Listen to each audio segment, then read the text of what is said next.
tarde a todos. Nós vamos dar início, então, à terceira mesa, que é a construção da agenda e os desafios da política nos seus diferentes momentos de implantação. A mesa é composta pela Fernanda Santos Ferreira, que está aqui à minha esquerda, pela Silvia Zimmermann,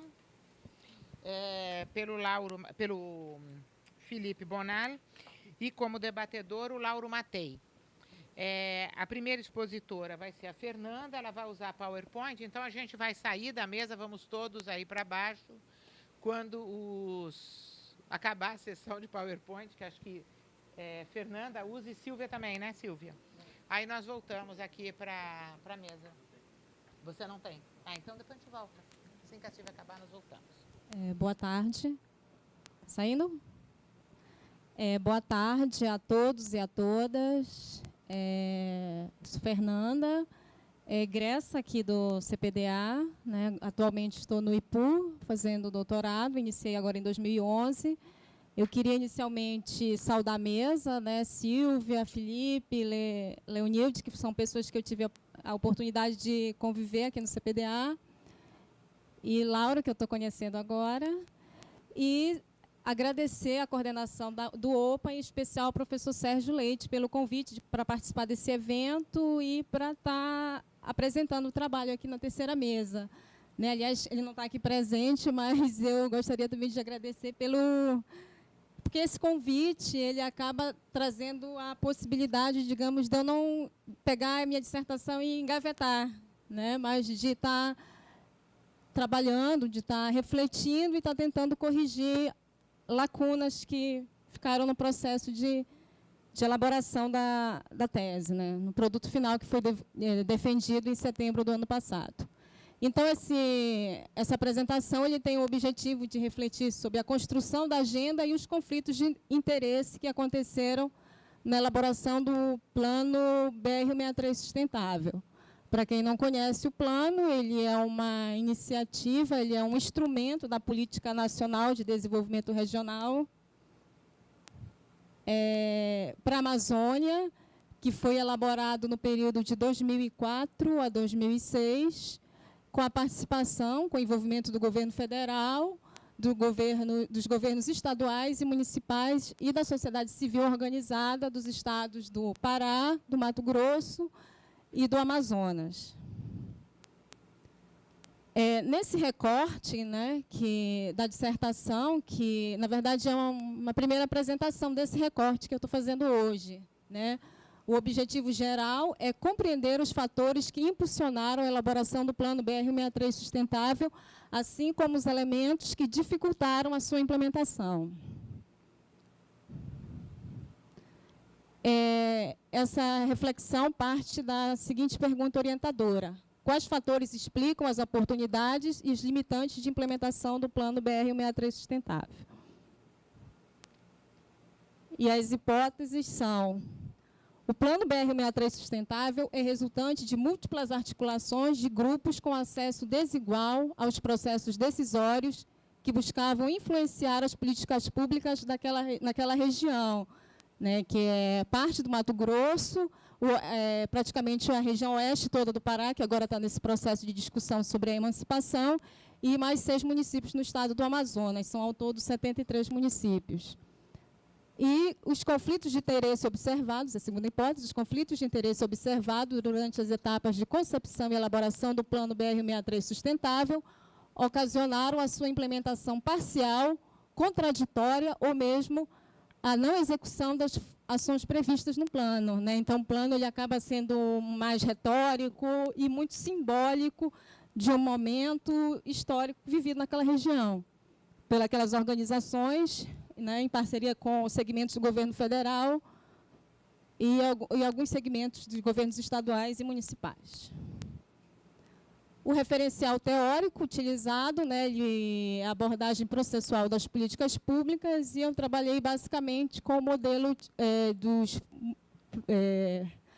fluxos múltiplos do Kingdom, né, que ele baseia-se na ideia do caráter processual de formulação da política pública e visa explicitar a interação entre as intenções e ações e desvendar a relação entre o ambiente social, político, econômico e o governo, de modo a compreender as decisões tomadas e as contradições existentes nesses processos, né, nessas ações, no próprio plano. Na minha dissertação, né, ela foi estruturada de uma forma em que eu procurei trabalhar muito com o contexto, com as ações, com os atores envolvidos, e assim, embora a dissertação esteja, digamos, recheada de situações de conflito, foi um tema que não foi abordado, né, do ponto de vista teórico, né? E para Kingdon, lembrando, o momento crítico para a incorporação de um tema na agenda de políticas públicas não é a sua origem, mas o somatório entre o ambiente de governo, a receptividade que a ideia dessa política pública tem, a combinação de atores envolvidos na decisão, a elaboração e a implementação da política pública. E, assim, eu não vou entrar mais detalhadamente, né, mas só resgatando, é trabalhada a questão dos fluxos de problemas, que são entendidos como construções sociais, né, interpretações dos fatos que podem ou não capturar a atenção dos formuladores de políticas públicas e, assim, alcançar a agenda governamental. Então, naquele contexto, assim, só muito rapidamente, houve a construção na região de uma narrativa de que a pavimentação da rodovia Cuiabá-Santarém, o BR-163, desacompanhada de políticas públicas, ela ia provocar uma degradação, conflitos socioambientais irreversíveis naquela região, né? Então, foi uma narrativa construída pelos movimentos sociais e ela conseguiu mobilizar a sociedade, parte da sociedade e parte do governo, em torno da ideia de construção do plano. O fluxo de soluções são ideias geradas e difundidas pelas comunidades políticas, né? Que nesse processo elas se afirmam, se confrontam, se combinam, dando origem a outras propostas, ou então são descartadas, né? São invalidadas. E elas são basicamente estruturadas em torno da viabilidade técnica, dos custos toleráveis e da aceitação que essa ideia tenha pela comunidade ou pelos formuladores de políticas públicas, né? No caso, as soluções que são apresentadas na dissertação, elas vêm muito da coleta de propostas que vinha se dando entre os movimentos sociais, entre as organizações que realizavam eventos e discutiam a problemática da pavimentação da rodovia, o processo formal de elaboração do plano, que teve realização de audiências públicas nos estados envolvidos em Brasília, e também uma farta documentação que era enviada para o grupo que era responsável pela construção da política pública, que envolvia 21 órgãos do governo federal. E o fluxo da política pública, né, que ele é independente dos problemas e das soluções, e é influenciado pelo que se chama de humor nacional, a ação organizada dos grupos de pressão e as mudanças de governo, transições, mudanças de chefia, de pessoas estratégicas nos órgãos, mudanças no Congresso Nacional, né, e todo esse contexto ele tende a influenciar, né, fazer com que um tema entre ou não na agenda de políticas públicas. E isso acontece no momento específico, né, quando você reconhece que aquele problema existe, quando você tem uma solução possível e quando o momento, né, quando o momento leva à aceitação, ao reconhecimento, à convergência desses processos, desses elementos. E também eu destacaria, dentro da dissertação e do trabalho, o papel dos empreendedores políticos, né, que são as trajetórias, foi a maneira que eu encontrei de abordar a trajetória dos atores políticos que contribuíram para a construção do plano. E é importante que aí você vai conseguir ver a pessoa que sai da sociedade civil, transita pelo governo federal, volta para o governo estadual, vai para a sociedade civil, né? E que são esses indivíduos que vão disseminando, vão trocando, vão disseminando ideias em troca de ganhos futuros, sejam eles materiais ou simbólicos, pessoais ou institucionais, né? E que podem ser desdobrados entre atores que ajudam na definição de problemas ou então na geração de soluções, né? Os de definição de problemas geralmente são os mais governamentais, e a geração de soluções, geralmente, são mais atores da sociedade civil que estão engajados. E o conflito, né? Como eu falei no início, esse é um primeiro exercício de estar tentando abordar conceitualmente a questão dos conflitos que ocorreram durante a elaboração do plano e que acabaram contribuindo para a sua fraca execução. Né? Então, eu tento analisar o conflito como um momento de exercício de poder e de tomada de decisão. Bem, o conflito acontece quando o ator A tem poder sobre o B, na medida em que pode fazer o B, levar o B a fazer algo que, de outra forma, ele não faria. Né? Por exemplo, a elaboração do plano.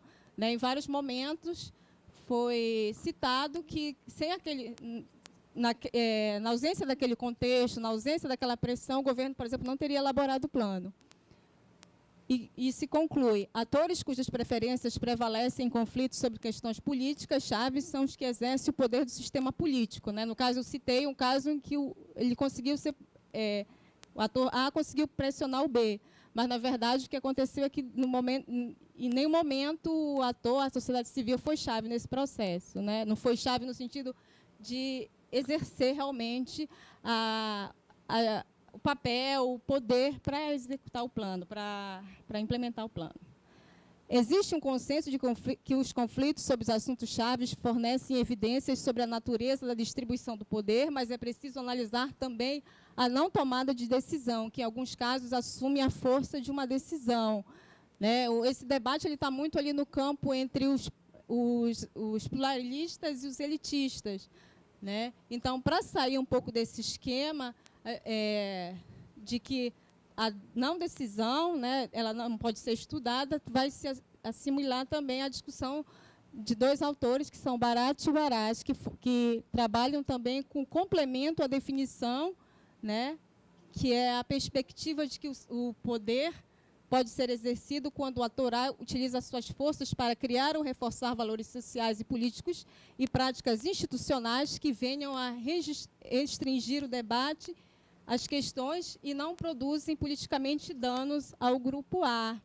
Né? Então, o que aconteceu durante o processo de construção do plano?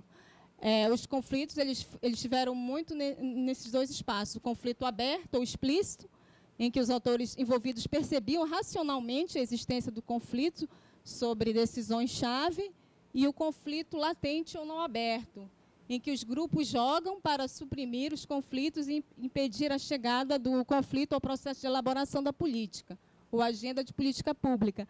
Né? E isso vai acontecer, em parte, pela influência do governo, né? Do poder, enquanto definição de agenda que estava centrado no governo federal, que é o proponente em segmentos do governo federal, mas também por uma espécie de compromisso que existia da sociedade civil com aquele governo, né, que estava empossado, o governo do presidente Lula, com o governo em que participavam vários atores da sociedade civil.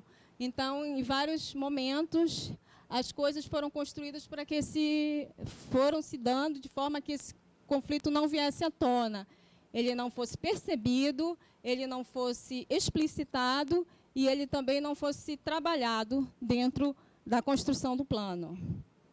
Né? Os procedimentos metodológicos da pesquisa, né, foram a pesquisa bibliográfica, a pesquisa documental, entrevistas em Santarém, Belém e Brasília, foram feitas mais ou menos 50 entrevistas, no ano de 2009, e a observação direta. Aqui, só para pontuar os conflitos no âmbito do plano, né? Então, mapeei mais ou menos 4 tipos de conflitos. Eu acho que um primeiro conflito aberto, sobre o qual vai se estruturar o plano, é o papel da rodovia, né? Que seriam as visões sobre a rodovia apenas como uma estratégia de racionalização e barateamento do transporte de cargas, ou então a rodovia sobre um contexto de um eixo indutor do desenvolvimento regional.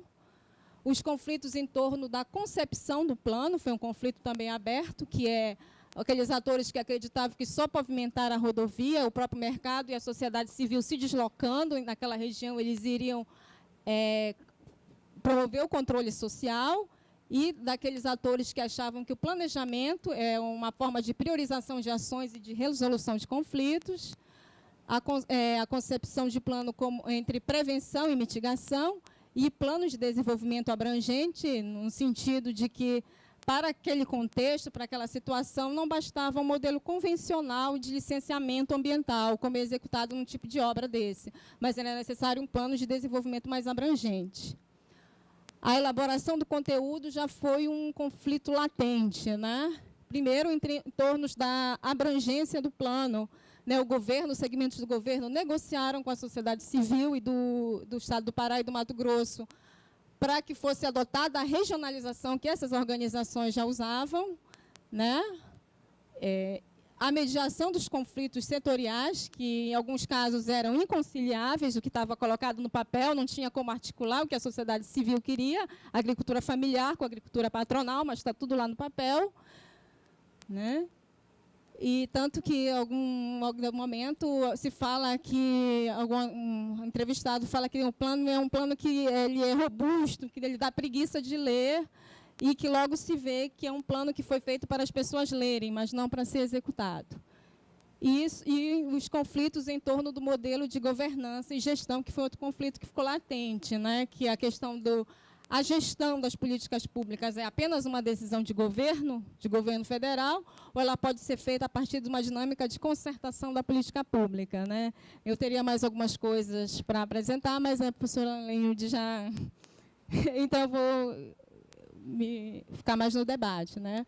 Então, eu só gostaria de dizer que, assim, a primeira apresentação experimental, né? Acho que, de uma maneira geral, acho que a abordagem ela foi adequada para o que se propôs no estudo inicial, e acho que, com algumas modificações, ela vai conseguir dar conta da perspectiva de lidar com a dinâmica do conflito, né?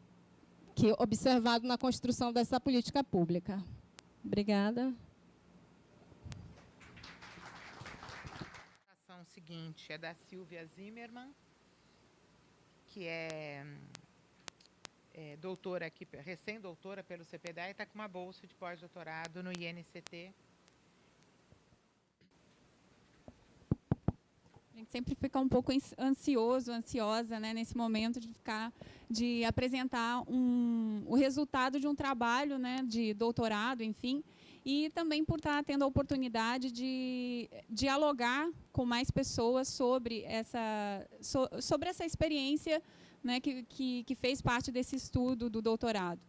Mas, primeiramente, eu queria agradecer, então, ao Sérgio e ao Observatório, aos professores do OPA, né, por essa oportunidade, e que o OPA, enfim, está conseguindo comemorar o seu aniversário, promovendo esse evento e aglutinando mais pessoas para debater a questão das políticas públicas e a estruturação dessas políticas.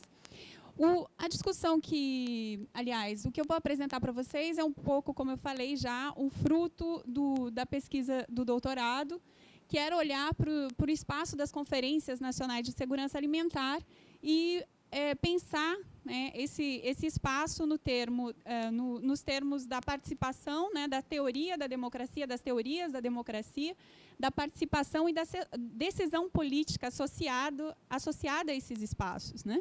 E tudo nasceu a partir de uma experiência que eu tive na Conferência Nacional de Segurança Alimentar em 2007, e eu acho que é impressionante você ver num espaço, porque os conselhos, os orçamentos participativos, eventualmente grandes também, né, momentos onde aglutinam muita gente, mas as conferências, elas são interessantes porque elas aglutinam muita gente no Brasil, né, no caso das regionalidades serem muito distintas, então aglutina muitas pessoas, pontos de vista, grupos políticos, né, interesses, muitos grupos de interesse estão envolvidos.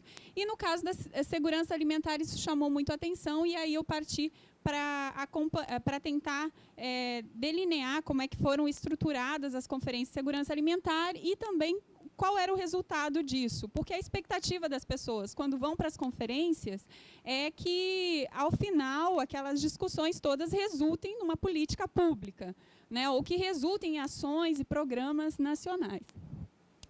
E aí, a discussão, quer dizer, aqui o enfoque vai ser a consulta pública como instrumento de legitimação de políticas, né, olhando para essas conferências. E eu trago, né, a partir dessa experiência que foi olhar para as conferências de segurança alimentar e se elas eram espaços de participação social nos termos não quantitativos apenas, né, porque as conferências... vocês, inclusive, receberam, quando você chegar na pasta, né, um documento aí falando sobre as conferências nacionais, indicando não só das conferências de segurança alimentar, mas de outros temas, né, setoriais que envolvem, então, de 41 a 2010, já tem 115 conferências nacionais, já aconteceram no Brasil, 74 aconteceram só entre 2003 e 2010, então isso é também uma tendência... Foi um movimento de participação muito grande a partir de 2003, e o caso da segurança alimentar era uma questão de olhar para essa conferência nos termos da participação. Poxa, então aconteceram esses eventos, quantas pessoas participaram, como foi esse processo, e qualitativamente no sentido de que grupos participaram, quem eram os participantes, enfim, essa participação social que se deu nesse processo. E, bom, os dados aqui, que eu estava comentando dessa folhinha que vocês receberam, indicam que, nesse período, no Brasil como um todo, né, já mobilização de 5 milhões de pessoas. No caso da Conferência de Segurança Alimentar, é bem menos, né? Se estima, as estimativas na terceira, era de que tinha mobilizado 70 mil pessoas, porque é um processo piramidal, ela começa nos municípios, regionais, né, eventualmente, algumas regiões, e depois... culmina com o evento nacional, né, onde tem representações representações de todo o país, onde são eleitos delegados no nível municipal, estadual, enfim, que vão para a Conferência Nacional. A outra questão que eu estava preocupada, né, nos termos dessa participação, era se essas conferências elas são espaços de decisão política, porque nos estudos da teoria da democracia, assim, né, o que a percepção que se tem, a evolução do debate nesse referencial teórico é a discussão sobre participação na década de 70 até a década de 80, que é a discussão sobre a participação como uma questão fundamental, e aí, por isso, a democracia ela passa a ser adjetivada, democracia participativa, enfim, se tem vários exemplos de espaço, aliás, de experimentalismos democráticos. A gente tem na América Latina também o processo que acontece na América Latina, também no Brasil, né, um processo de democratização. E aí se tem inúmeras experiências, e a partir dessas inúmeras experiências de conselhos, de orçamentos participativos, de fóruns, etc., o referencial teórico também vai evoluindo no sentido da deliberação. Aí, a partir da década de 90, se tem uma discussão teórica em torno da democracia deliberativa. E aí a preocupação é se esses espaços de discussão eles também são espaços de decisão, né? Então, assim, era olhar para as conferências não como espaços deliberativos, porque de fato não são espaços consultivos, né? Aliás, os conselhos são consultivos, mas as conferências elas também têm uma tendência de orientar políticas e diretrizes, princípios para a política, mas não necessariamente são deliberativos. Enfim, era tentar perceber qual era a aproximação que se tinha, no caso da segurança alimentar, entre as decisões, né, os encaminhamentos dessas conferências e o impacto, né, ou a constituição de políticas ou programas associadas, ou estimulados, né. Bom, aí a pesquisa, para que vocês tenham uma ideia, a pesquisa foi a partir de documentos governamentais, documentos de espaços públicos, até para me apropriar um pouco desse referencial, de entender essa mudança na teoria em torno dessa constituição de participação, a importância da participação até chegar à deliberação. Então, e que as questões da deliberação hoje são outras. Existe o debate entre os consensualistas, aqueles que acreditam que os espaços públicos eles têm que chegar a um consenso, e daqueles que acham que não, tem que ter opiniões que contemple todas as diversidades. Então, existem inúmeras divergências. Tão rápido o tempo passa. Mas existem inúmeras divergências que fazem parte desses novos referenciais. E aí tinha que me apropriar dessas questões para poder interpretar esse espaço das conferências. Entrevistas com atores sociais que participaram da primeira, da segunda e da terceira conferência, que essa é a realidade da segurança alimentar, né? E, bom, já comentei isso. A questão da política em si, isso foi um enfoque que eu dei no terceiro capítulo da tese, era olhar para a Política Nacional de Segurança Alimentar, no sentido de que ela está em construção e permanentemente agora se tem um plano nacional que ele foi divulgado em agosto desse ano. E essa política, eu procurei olhar ela nas 3 dimensões da política, né?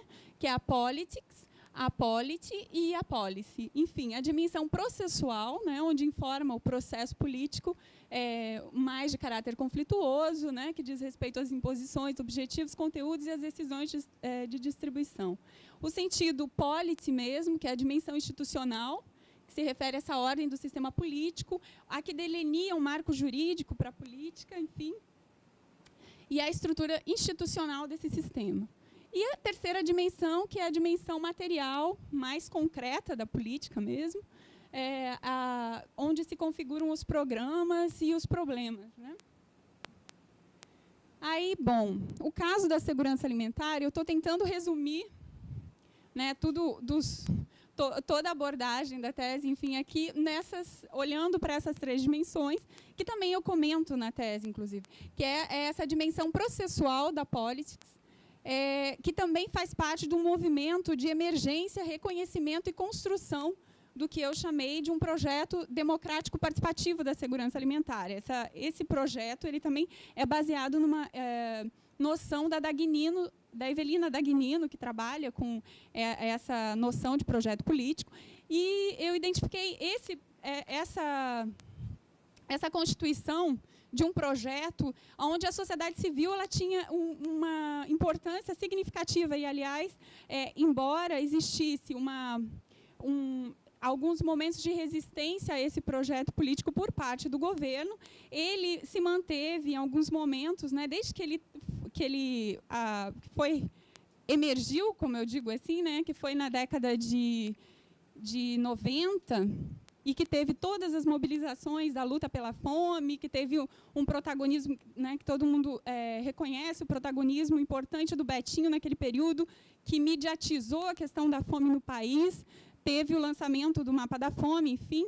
E aí o tema da segurança alimentar ela foi associado a esse tema da questão da fome, né, como uma resposta a essa problemática, e esse movimento ele teve uma dimensão, né, de um envolvimento social muito grande e se constituiu, então, aí nesse projeto da sociedade civil que passa a disputar um espaço dentro do governo no sentido de um trabalho de parceria também, que aconteceu naquele período, né? Não posso detalhar tudo aqui, mas, enfim, essa dimensão processual, ela envolve esse período todo de construção desse projeto democrático.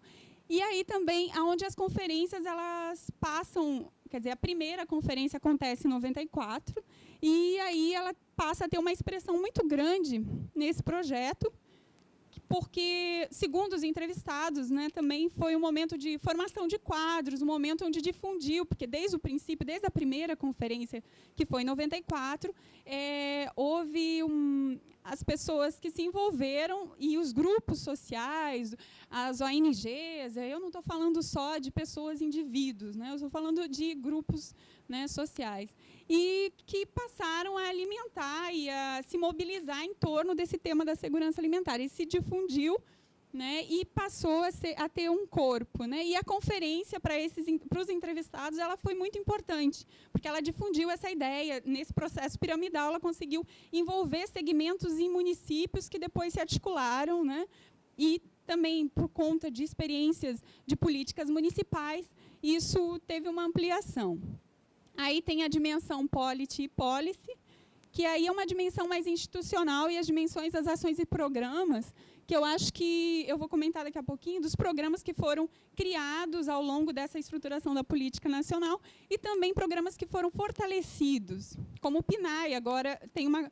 Vocês veem, ontem as palestrantes comentaram aqui sobre as políticas, o PAA, né, outros programas e políticas que têm uma atuação nacional e que também têm uma relação com a segurança alimentar e que dão essa dimensão da policy. Bom, e também o desenho institucional, porque a segurança alimentar ela se estrutura num sistema, né, que ontem também teve uma crítica do Guilherme Delgado, que é interessante essa questão, assim, como de não ter se tornado um direito positivo, mas, ao mesmo tempo, o sistema não proporciona um direito positivo, onde qualquer cidadão pode ir lá e reclamar que ele está passando insegurança alimentar, mas, ao mesmo tempo, é um sistema que está se articulando vários setores, né, e que pode... que pode garantir que as pessoas, ou que, pelo menos, né, nos níveis de governamentais, municipais e estaduais, isso seja articulado. Bom, aqui, para vocês terem uma ideia, teve 3 conferências nacionais. Está meio pequeno para ver, mas todas passaram por etapas municipais. Tem a estruturação do CONSEA, desde a primeira, antes da primeira conferência, em 94, teve a estruturação do CONSEA. A segunda foi em 2004, teve um tempo aí de 10 anos entre a primeira e a segunda, que foi um tempo que teve toda uma mobilização social nesse período, que, embora esse projeto, né, não tivesse espaço a nível governamental, ele conseguia se sustentar por conta de articulação de fóruns, de redes sociais. Bom, desde o princípio, então, se teve uma discussão sobre a construção de uma política nacional, e, desde o princípio, uma coisa que é importante salientar, que no começo existia uma estruturação em delegados, convidados, observadores. Com o tempo, essa participação ela foi se alongando. Acho que talvez o termo não seja esse, o mais apropriado, mas ela foi ampliando, né? Mais grupos sociais, os invisíveis se tornando visíveis, né? Passaram a participar, indígenas, quilombolas. Aí você tem, na terceira conferência, outros grupos, que são os povos e populações tradicionais, comunidades de terreiro, e agora, a gente estava conversando sobre a conferência, essa última que aconteceu segunda, terça e quarta dessa semana, e parece que os ciganos também estão reivindicando espaço. Então, essa conferência de segurança alimentar, ela vem crescendo, essa participação, que eu acho que é uma das constatações, ela vem crescendo os grupos sociais que estão se tornando visíveis a partir do debate da segurança alimentar. Bom, vou passar mais rápido aqui para vocês poderem, que eu já tenho que terminar, mas a segurança alimentar ela é estruturada em cima de um sistema, né, que articula, então, o Conselho Nacional, os órgãos e entidades que atuam em toda a federação, as instituições privadas, né, com ou sem fins lucrativos, a Câmara Interministerial de Segurança Alimentar, que é formada por ministérios, e que também teve a responsabilidade de construir o Plano Nacional de Segurança Alimentar a partir das deliberações da conferência.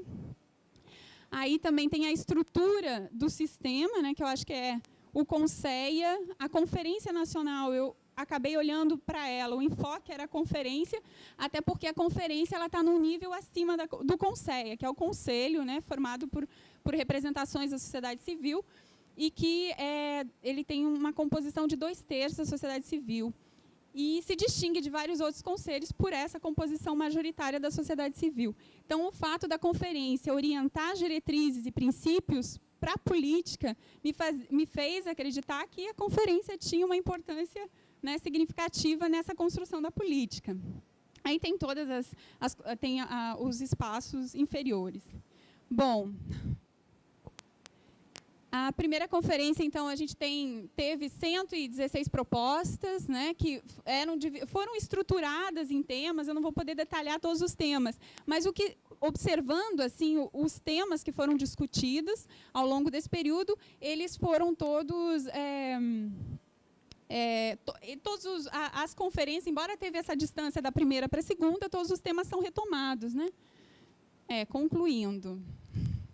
Aí, na segunda, temos 153 propostas que para questões institucionais da política nacional, aspectos relativos à produção, relacionados ao acesso, e a questão da segurança alimentar, ela tem a noção dela definida na segunda conferência, em 2004, e, a partir daí, de reconhecimento da segurança alimentar, não como uma questão só de acesso, mas acesso regular, permanente, de qualidade ao alimento. Então, todas essas questões são discutidas no espaço da conferência. E na última conferência, que agora já não é mais a última, né, porque teve a quarta, foi discutido 3 níveis: nas estratégias de desenvolvimento, a segurança alimentar na política nacional e no sistema.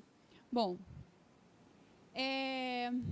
vou ter que colocar aqui os avanços que se observa na segurança alimentar. A constituição de um marco legal da segurança alimentar e a institucionalização na estrutura da política de Estado por meio da Lausanne, que mesmo reconhecendo essa fragilidade que o professor Guilherme apontou ontem, ela, quer dizer, hoje em dia tem uma lei, né? E uma lei nacional, ela tem que ser estruturada nos seus níveis estaduais. Isso está acontecendo, né? Pude acompanhar que nos estados, todos os estados da federação já têm seus sistemas estaduais, quer dizer, nem todos os municípios já concluem, que é uma deliberação até para que possam ocorrer as discussões municipais, que todos tenham esse sistema. Criação e fortalecimento de programas, ações federais que atendem à segurança alimentar, como o PAA, PNAE, o P1MC, né? O programa da Bolsa Família, o PET, Pronaf, Conviver, vários programas passaram a ser estimulados e fortalecidos, alguns criados como o PAA, né? Em função dessa instituição, dessa discussão da segurança alimentar. E a revisão de legislações associadas à temática da segurança alimentar, como a lei do direito à alimentação, que isso também é um marco legal, né? Que a alimentação não é vista mais só como aliás, ela é vista hoje como um direito, foi constitucionalizado isso, e também teve a revisão da PNAE para que 30%, e assim como várias coisas da PNAE foram revistas, não só a deliberação que hoje 30% tem que ser adquirido da alimentação escolar, mas também o fato de que a alimentação é um direito, é a visão dessa nova visão instituída no PNAE. Tá bom. Tem avanços, teve alguns desafios que as conferências apontaram, né, principalmente os limites, né, orçamentários aos programas, tem algumas estruturas e programas, dificuldade de estruturar novos programas, como o programa de abastecimento e a PGPM-BIL, tem legislações à segurança alimentar, associadas à segurança alimentar que não foram, que não avançaram, né, até por conta aí de uma restrição, aliás, devido à pressão do setor do agronegócio brasileiro, então, que é uma discussão que a gente faz sempre, né, dos 2 ministérios, dos recursos orçamentários, etc. e tal, e isso também impacta nessas legislações que não são aprovadas, mas que fazem parte das reivindicações da segurança alimentar. Aí tem as conclusões, eu não vou poder falar de todas, sem dúvida já não poderia falar de nenhuma, porque o tempo esgotou, mas eu acho que a primeira conferência ela serviu para aglutinar forças para a formação de quadros, como eu acho que foi que é uma menção dos entrevistados. A segunda, ela teve um papel de retomar esse projeto democrático participativo, né, assentado na participação da sociedade civil para a discussão da política nacional de segurança alimentar, deu visibilidade a alguns grupos sociais afetados, né, pela insegurança alimentar, como os indígenas e quilombolas. E a terceira, ela veio ampliar, quer dizer, esses espaços, eles são espaços de participação, nesse sentido de ter ampliado a sua base social para discutir essa política. Não é só em termos numéricos, né? Não é porque todas as conferências nacionais envolvem 2.000 pessoas, mas é porque essa base social está se ampliando. Novos quadros participam dessa discussão. E aí, enfim... Bom, tem várias coisas que não está dando para falar. Eu agradeço a todos vocês e tem... Agradeço, enfim. Obrigada. Eu chamaria, então, o Lauro também já para vir para a mesa. O próximo expositor é o Felipe. Agradecendo a oportunidade de apresentar uma coisa aqui nesta mesa e, principalmente, o prazer de voltar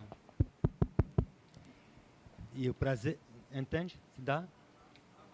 Assim.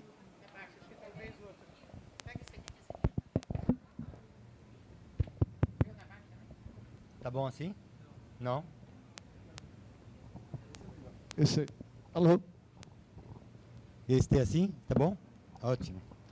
Então, eu estava comentando que, bom, agradeço o convite e tenho muito prazer em voltar neste lugar tão bom que o CPDA, onde passei alguns anos recentemente. Então, a minha fala, que vai ser curta,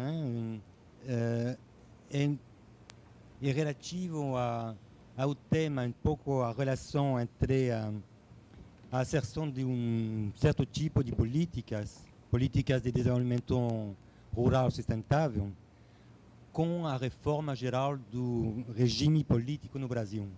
Então, por que este tema? Por várias razões. Primeiramente, o desenvolvimento rural sustentável é um questionamento de um modelo de desenvolvimento. E este está ligado, efetivamente, de maneira estreita, a uma reforma do regime político, passando de um regime autoritário, centralizado, estruturado em torno de um projeto econômico bem preciso, que era a industrialização de substituição de importações, a um regime democrático de cunho social-liberal. Né? Então, primeira coisa.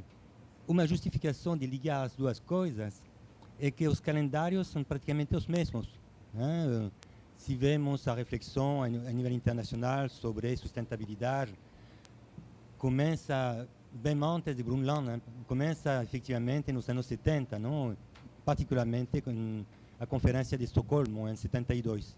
E 72 é precisamente o momento onde o modelo do Brasil começava a ter dificuldade, né? Era o auge, né? do modelo de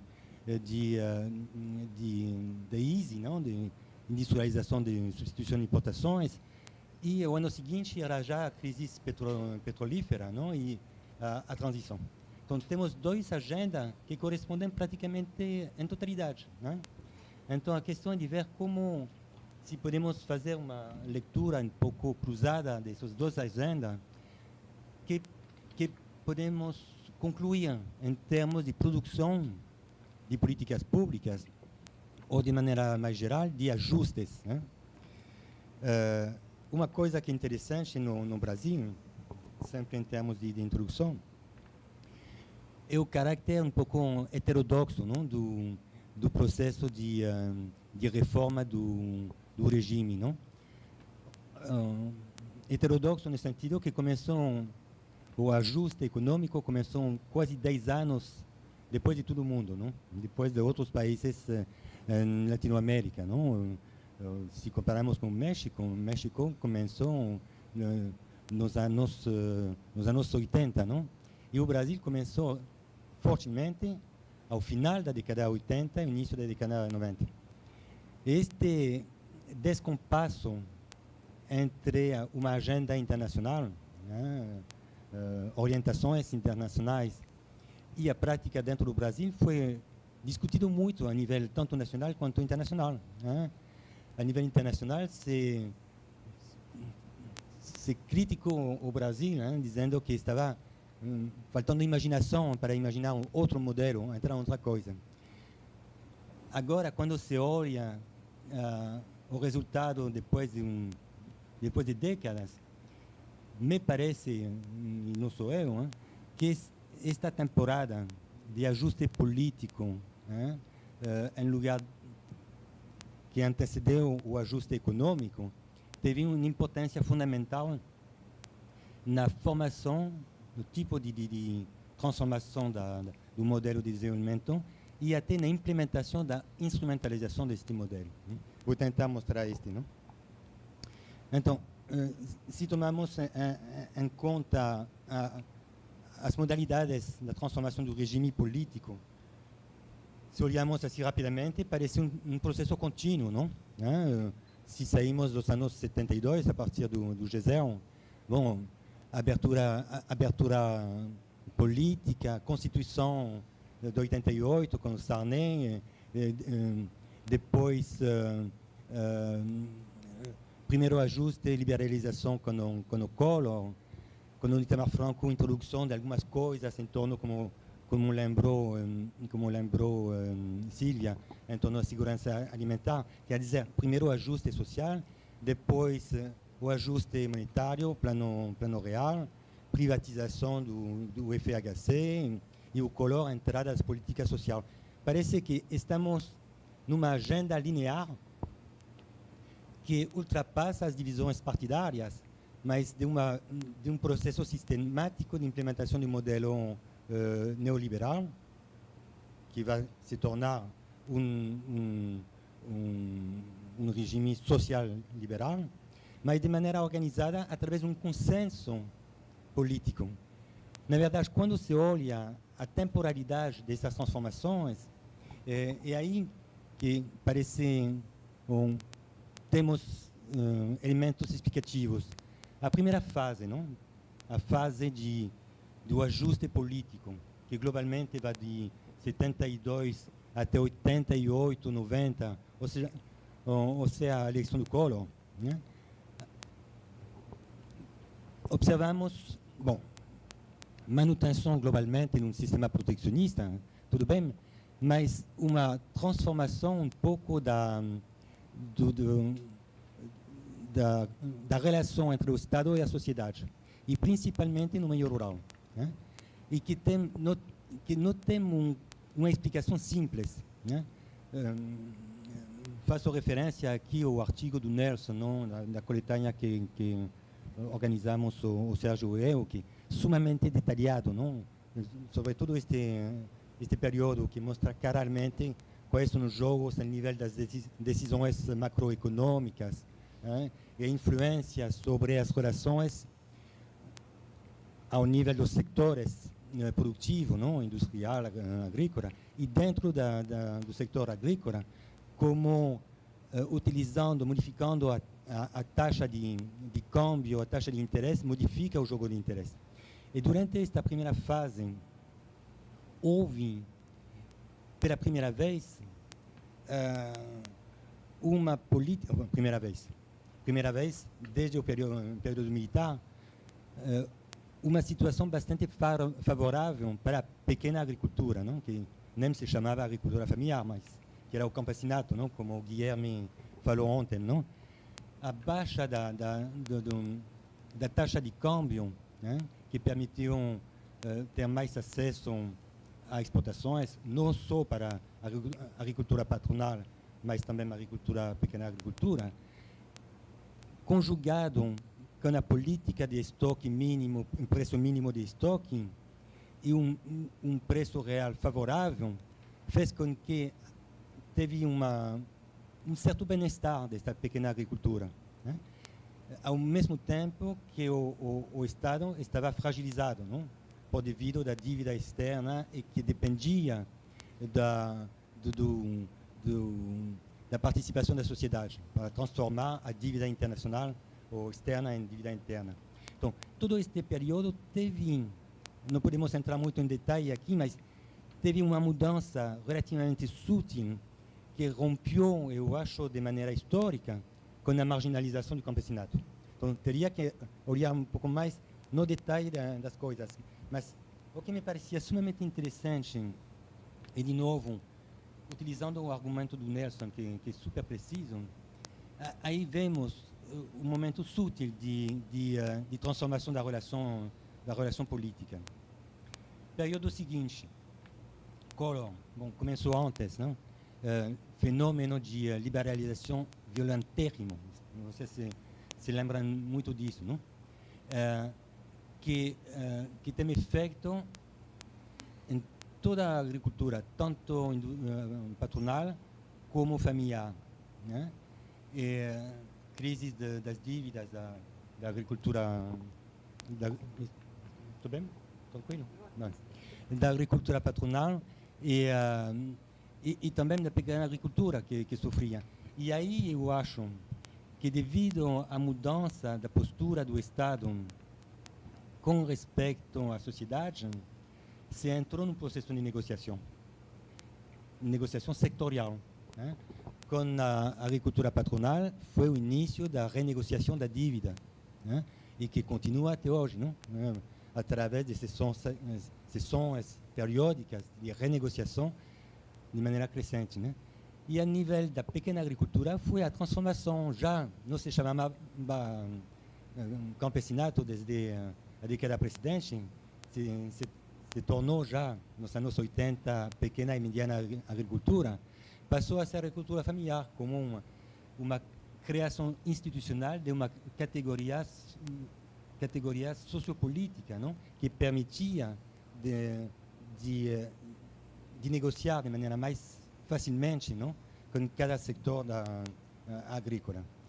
Eu acho que esta criação histórica da agricultura familiar, que agora faz escola no mundo todo, não? Se refere ao modelo brasileiro no mundo fora, não? Em todos os continentes. Não? Eu acho que muito se deve a este descompasso, não? A esta separação do ajuste político de um lado e o ajuste econômico do outro. Com uma posição sumamente interessante do Estado, que estava em posição de dependência pelo mecanismo da renegociação da dívida externa e dependia das elites econômicas e fundiárias nacionais, e que conseguiu manter sempre esta inflação a um nível que não fosse um nível que quebrasse a economia. É todo o caráter genial, eu acho, desta transição. Para acelerar, e desde este ponto de vista, eu acho que a terceira fase, que começa talvez um pouco antes do Lula, não? Eu começaria em 98, com a crise financeira, não? Já o FHC tinha entrado com políticas um pouco de rede de segurança social. Bom, teve a previdência rural, como falou Guilherme, que foi uma coisa imensa, não? Depois tiveram todas essas bolsinhas, bolsa gás, bolsa não sei o quê, bolsa escola, bom.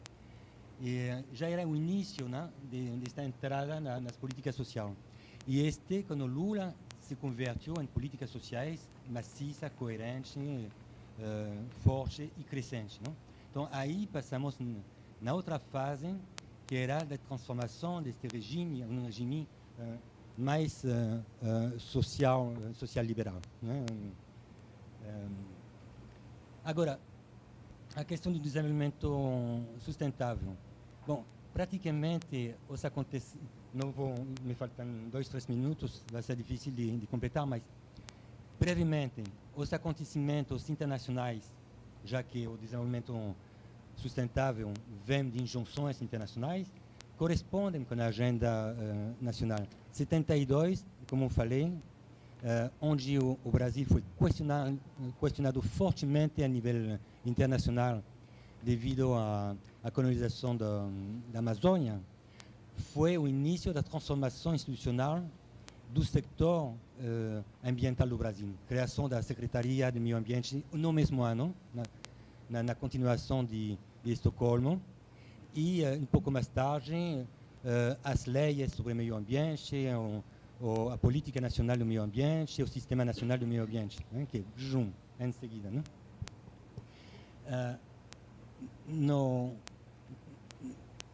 É interessante de ver que, neste momento, o Brasil mudou, tinha uma posição super dura, não, com respeito ao exterior, e o primeiro secretário do meio ambiente virou o representante do Brasil dentro da Comissão Brundtland.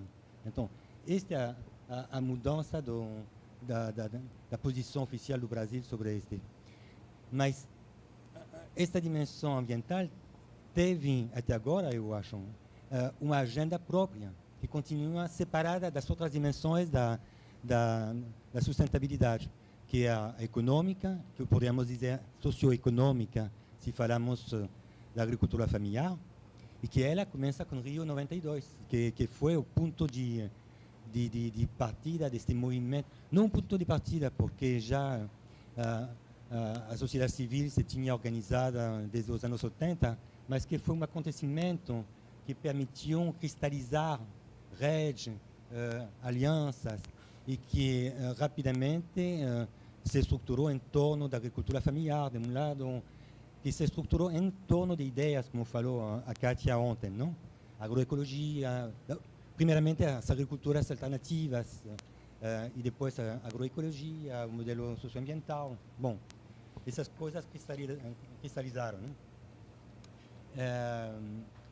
E na terceira parte desta fase é mais esta dimensão social da sustentabilidade, através de todas as políticas de cunho social realmente, não? Bom, a Bolsa Família e tudo isso, não? E cada vez observamos a diferenciação dessas três dimensões. Então, temos um tratamento separado, contextualizado, que me parece totalmente particular. Então, terminando, alguns pontos de conclusão, rapidamente. Eu acho que não temos que perder de vista o processo dentro da renovação do regime político, como dentro da renovação do modelo de desenvolvimento, no sentido do desenvolvimento territorial. É um processo de normalização com respeito a normas, tanto nacionais, devido ao funcionamento mesmo da sociedade, quanto internacional. A liberalização econômica foi uma coisa extremamente batida a nível de instituições financeiras internacionais. O desenvolvimento sustentável, igual, mesmo se mais suave, mas a pressão é forte. Não? Então, temos este processo de ajuste com respeito a um corpo normativo. Não? O caráter, para mim, não sei para vocês, eminamente heterodoxo do processo brasileiro, com esta diferença que marcou, no mesmo tempo, sua forma de resistência com respeito a injunções internacionais, mas que teve um certo controle deste processo, que não conheceram muitos países, que depois tiveram muitos problemas porque quebraram a agricultura familiar deles. Estou pensando no México. O caráter altamente contingente do processo de renovação. E talvez fazendo uma referência à discussão desta manhã sobre planejamento. Aí eu acho que tem essa coisa de agricultura familiar. Bom, a Leonilde é muito mais competente que eu para falar sobre isso, mas me parece altamente contingente. Em um momento dado, em torno de algumas pessoas, instituições, a criação genial desta categoria sociopolítica, não? Que se vai tornar um momento na construção da ruralidade e das políticas públicas no Brasil. E a discussão desta manhã e de ontem faz pensar em todas as interrogações sobre a maneira de lidar e quanto tempo com esta categoria. Será que não se tem que abrir? Observamos, a Sílvia falou muito disso, não? Se abre agora a caixa preta, se saem comunidades diferentes, bom, com realidades diferentes. Último ponto que gostaria de mencionar é a dimensão regulacionista de tudo isto. Não estamos, quando se analisa assim, mesmo de maneira assim rápida, a evolução do processo, se vê que não temos uma pessoa genial que planificou tudo isso, não? É um sistema de regulação onde econômica, né, que é uma das ferramentas tradicionais de pilotagem do Estado no Brasil, a regulagem política, quando tem que administrar conflitos, né, como foi notado sobre as duas apresentações anteriores, ajustes sociais para evitar que tenha problemas sumamente marcados. É um conjunto de fenômenos de regulação. E para terminar, só para realmente uma provocação, tomando como uma provocação. Eu acho que o caráter da transição é incompleto, né? O que sai um pouco das discussões. é incompleto. Se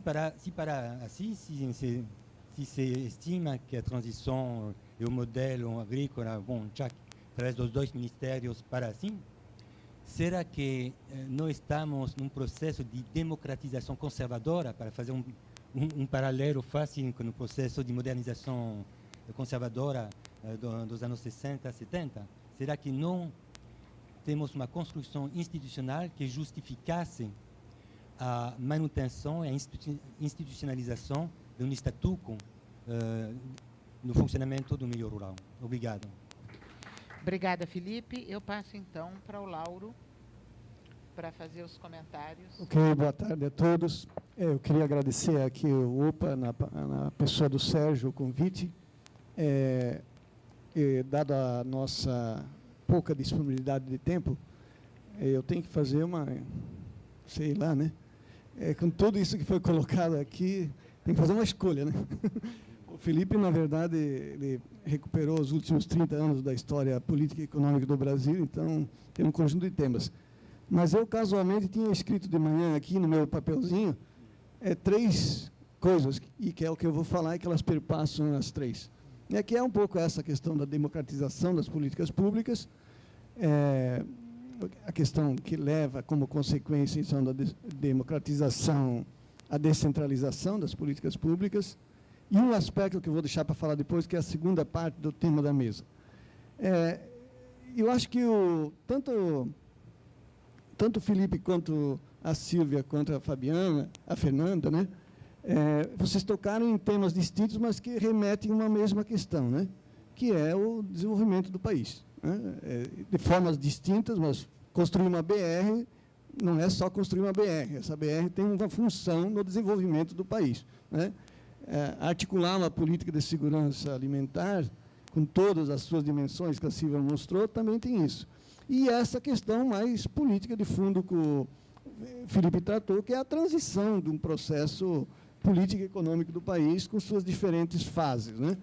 E aí eu acho que eu queria começar pela questão que o Felipe abordou, reforçando 2 coisas. Né?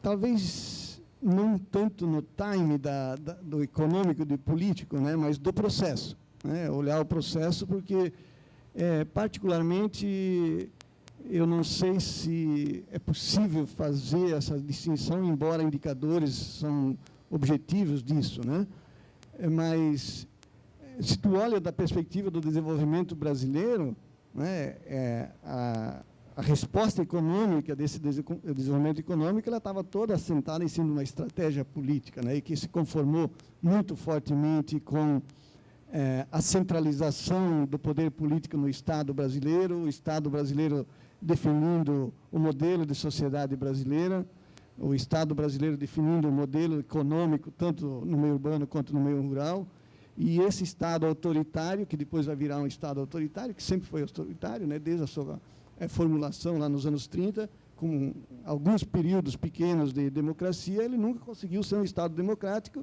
e talvez o teu final, que você coloca como provocação, é um pouco isso. Né?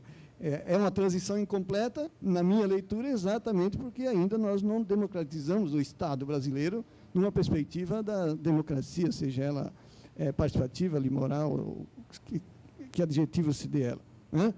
Então, eu acho que esse é o ponto que você coloca. E isso tem uma implicação muito grande na construção da agenda das políticas públicas, exatamente porque, nesses períodos históricos que você fez referência, você constrói políticas públicas com diferentes matrizes. Né? Então, a política de industrialização por substituição das importações da década de 30, que vai até nos anos 80 e que leva à crise econômica, ou que faz com que aquele modelo de Estado, aquele modelo econômico pensado politicamente pelo Estado brasileiro, não consiga mais ter ancoragem em seus pilares básicos, sobretudo nas suas relações macroeconômicas, ele vai se esgotar, não por causa de uma crise política do Estado, porque, quer dizer, as respostas econômicas que o Estado esperava daquele modelo não são mais suficientes para sustentar aquele Estado. E é esse Estado que entra em crise, então, né? E esse Estado em crise, ele vai, então, obrigar a se reordenar politicamente a sociedade brasileira de uma outra forma, e aí vem todo o processo de avanço, que eu não queria me estender muito aqui, mas eu queria reforçar, então, essa transição, eu queria reforçar esse ponto, que eu acho que o Felipe toca num ponto fundamental na perspectiva democrática, né? E aí, para além das políticas públicas, mas também das políticas públicas, né? Que é a questão que nós ainda estamos vivendo um processo de democratização, usar a tua expressão, um processo ainda incompleto, né? E que isso não é só uma questão das políticas públicas de desenvolvimento rural. Eu acho que está claro isso, né? Bom, qual é a relação disso com o segundo ponto, né, que eu queria tratar aqui? Que é aquilo que ganhou força nisso que você chama a segunda fase, mas que aparece também mais já lá na primeira Conferência de Segurança Alimentar, e depois vai aparecer no processo de construção da política da BR-163, né, quer dizer, essa segunda fase que você remete, ela remete para uma dimensão das políticas públicas numa outra perspectiva, e isso se constrói muito fortemente a partir dos anos 80, mas mais datadamente a partir dos anos 90, ou vamos dizer assim, pós-constituinte de 88, quando você estabelece, então, um processo de descentralização do Estado brasileiro e, consequentemente, com efeitos em várias áreas da vida econômica e social brasileira, e que vão interferir na consecução e construção de políticas públicas, e foi citado aqui o caso de manhã do SUS e outros casos nesses longos períodos de debates nossos, né? Então, essa descentralização das políticas públicas também é um processo, faz parte do processo de transição que vocês chamam de um processo de transição incompleta, exatamente porque é incompleto a natureza do processo talvez histórico brasileiro, que o Moreira de manhã estava chamando a atenção, né? Essa descentralização, então, ela vai permitir eu vou dizer três coisas, né? Aí já saindo um pouco do que vocês colocaram, mas resgatando e puxando um pouquinho para duas coisas. O Arilson está aí ainda? Já saiu. Que eu até no almoço eu conversei rapidamente com ele, né? Uma das coisas que eu queria conversar e que me traz a isso, eu não vejo que nas formas como foram colocadas de manhã, que a institucionalidade envelheceu. Eu acho que não teve muita institucionalidade, né? A institucionalidade é muito precária, particularmente no meio rural. Vamos pegar um exemplo de uma das principais razões, que é uma hipótese que eu estou ventilando agora. Quando você começa a criar os conselhos de desenvolvimento rural, eu tenho dúvidas se dá para tratar os conselhos municipais de desenvolvimento rural como uma institucionalidade, porque eles foram criar, na verdade, eles tinham uma função meramente inicial, né? Uma função meramente de gestão financeira, ou seja, para ter acesso ao PRONAF precisava ter conselho, então faça conselho. Na concepção de institucionalidade, não necessariamente isso é uma institucionalidade de gestão social, participativa da política pública. Da mesma forma, muitos conselhos de segurança municipal, né? Eles foram feitos na primeira conferência, eu acompanhei muito isso, que eu participei da primeira conferência lá em 94, eles foram feitos porque para ir para a conferência estadual precisava ter conselho municipal. E para ir para o nacional precisava ter o conselho estadual. Portanto, então, você tem uma institucionalidade meio que, não gostaria de usar essa palavra, mas ela é meio burocratizada, né? Porque ela é construída artificialmente no primeiro momento. Então, ao contrário de envelhecida, eu acho que ela precisa ser construída, né? Construída na essência do que ela deveria de ser representar. E eu acho que esse é o avanço que o Felipe chama a atenção nessa terceira fase, que eu quero juntar aqui, que é a dimensão social, né? Porque aqui sim, aí quando você tem a dimensão social nas várias áreas, segurança alimentar, no desenvolvimento rural, na agricultura familiar, na questão ambiental, aí sim aparece mais protagonista e a dimensão social da institucionalidade aparece muito mais forte. E aí você caminha efetivamente por uma questão nova, né, que possibilita, inclusive, a terceira conferência, que eu acho que essa é a questão importante que a Silvia levanta, que ela não se restringe a discutir a segurança alimentar por ela mesma. Mas vocês perceberam que o ponto de chegada da terceira conferência de segurança alimentar nutricional é discutir o desenvolvimento brasileiro, né? Então, esse é o processo evolutivo que tu vai construindo, um processo de envolvimento. Aqui os nossos amigos e irmãs argentinos não estão aqui, de involucrar, né?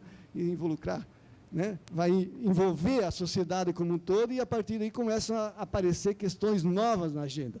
E, de repente, numa conferência de segurança alimentar e nutricional, migra dos seus temas pontuais relativos à temática e joga a discussão não só numa questão de o direito à alimentação, mas o direito da alimentação colado a um modelo de desenvolvimento do país, onde tanto as questões rurais quanto as questões urbanas vão estar presentes.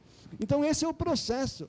O que eu quero chamar a atenção, e isso remete, então, ao tema que me parece que é o tema aglutinador das três apresentações, né?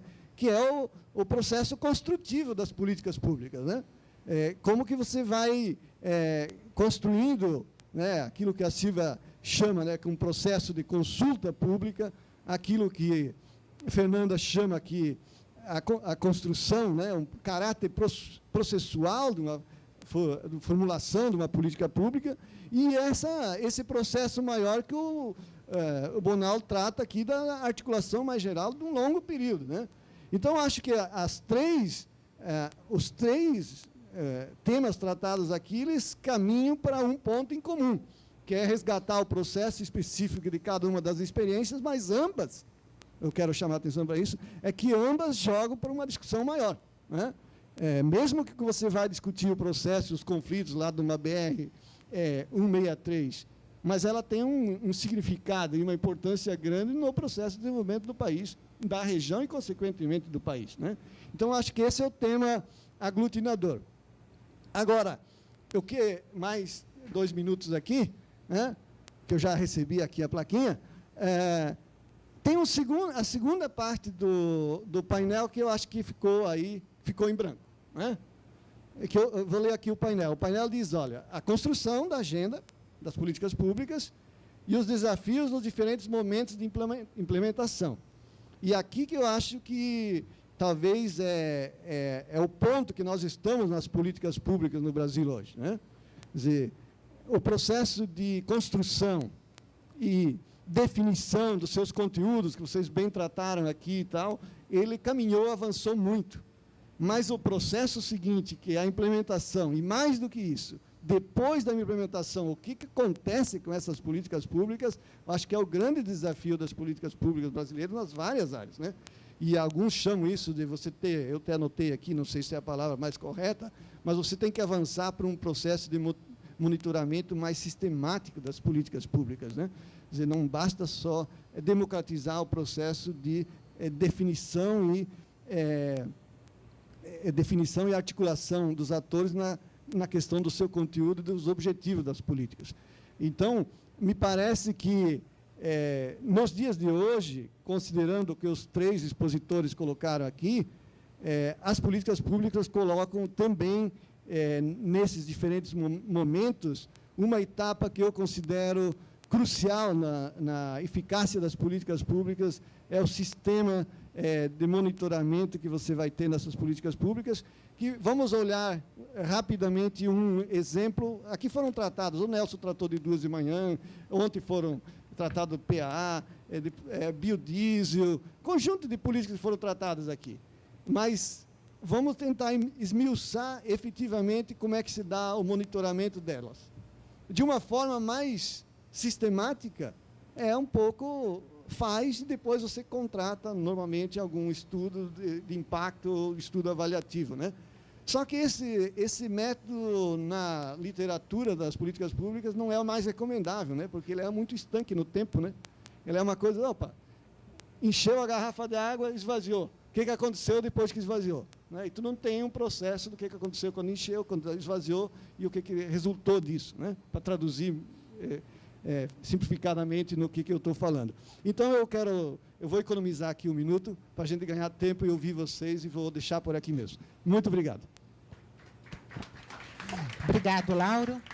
Eu vou passar, então, para que a mesa reaja às provocações do Lauro, né? Tipo, rapidamente, 2 minutos, 3 minutos no máximo, cada um, e depois a gente abre o debate para o público. Obrigada. Né, devido à limitação do tempo, né, eu ia tocar justamente nesse ponto crucial que você falou sobre a questão das políticas públicas, o monitoramento, né? Então, o plano BR-63, quando ele foi lançado, né, durante o processo de construção dele, se previa uma gestão, né, processo de concertação regional envolvendo aqueles diferentes atores que eu citei, né? A sociedade civil organizada, as prefeituras, os governos, as representações dos governos estaduais e o governo federal. Né? Isso foi elaborado, né? Foi estabelecido um fórum de desenvolvimento regional que está atrelado ao Conselho Nacional de Desenvolvimento. Né? Mas, assim, isso efetivamente, para aquilo que se pretendia, nunca funcionou. Né? Ele demorou a ser efetivado, o plano foi lançado em 2006, em junho de 2006, e o Conselho foi efetivado um ano e meio depois. E mais um ano e meio depois se deu a primeira reunião, e muito de uma perspectiva não de monitorar o que tinha sido executado no âmbito do plano, até porque é difícil. Sabe-se que algumas coisas estão sendo executadas, que estão previstas no plano, mas aí você tem 2 dificuldades de monitorar. Primeiro é que o plano, embora ele seja denso, ele não prevê, ele não tem metas, ele não tem recursos destinados, em alguns momentos não se diz claramente quem é que vai executar, né? E também tem uma certa confusão entre diretrizes e objetivos e ações. Né? A outra coisa é que quem executa geralmente não linka isso ao plano. Né? Você tem o INCRA fazendo coisas que estão no plano, você tem o IBAMA fazendo coisas que estão no plano, e várias instituições, até estaduais, né? Mas não é assumido um vínculo explícito. Então, as próprias organizações elas têm dificuldade, né, de fazer esse tipo de monitoramento em relação a essa política pública. E a outra questão é que a forma como o fórum estava se dando a construção do fórum, era mais para você discutir, para o governo apresentar as outras políticas, as outras propostas de construção de política de infraestrutura. Parecia assim que o plano, a rodovia está sendo pavimentada dentro do PAC, o plano está elaborado, né, foi lançado, mas agora a gente vai aproveitar o espaço aqui para discutir a hidrovia, né, a construção, a modernização dos portos, né? Então, totalmente desvinculado do caráter em que foi formulado, em que foi concebido.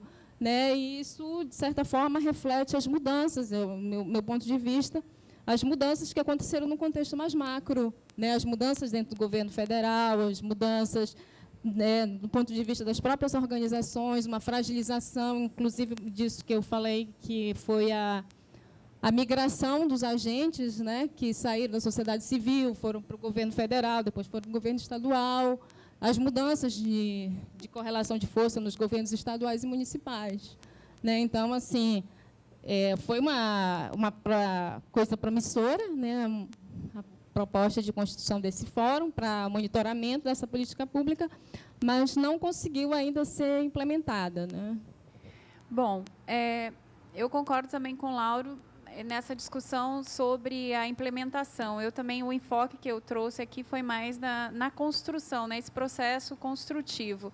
Mas tem uma questão interessante também, é um acompanhamento que eu acho que também é uma inovação que a experiência da conferência ela traz de trazer um processo de acompanhamento desses encaminhamentos das conferências e que também não deixam de ser um processo de acompanhamento das políticas vinculadas à segurança alimentar, que é o encontro conferência mais 2 anos. Isso é uma experiência que também não são todos os outros setores que têm esse espaço de participação.